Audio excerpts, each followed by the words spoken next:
Australia's wage growth, according to the Wage Price Index, has been disappointingly slow despite the very tight labour market, rising just 2.6% over the year to the June quarter.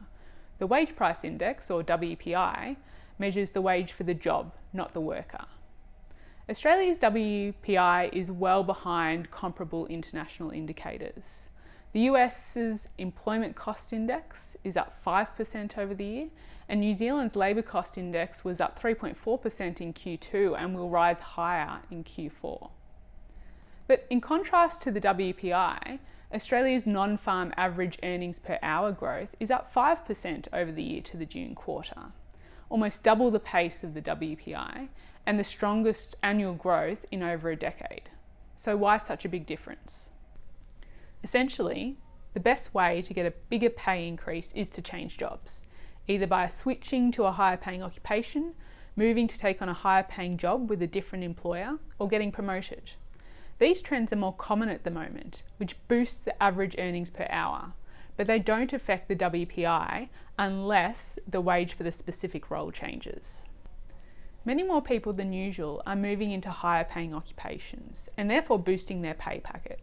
Since the onset of the pandemic, employment is up 13% for the highest paying occupations, but down 2% for the rest. So the rising share of workers in higher paying occupations is a big reason why average earnings per hour is rising so much faster than the WPI. Stronger average earnings per hour growth is a real positive for these workers.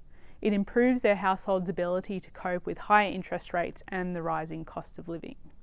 It also goes some way to explaining resilience in household spending and therefore resilience in demand for business goods and services. But many workers have missed out on larger pay rises, especially those who may not have the skills or experience to work in higher paying occupations. The recent larger increases to the minimum and award wages should help some of these workers, and we do expect the WPI to accelerate above 3% by the end of this year. But the job vacancy rate remains close to record highs, and over 90% of businesses report that they're still struggling to find staff. So this suggests that wage growth is going to need to lift further. Thank you.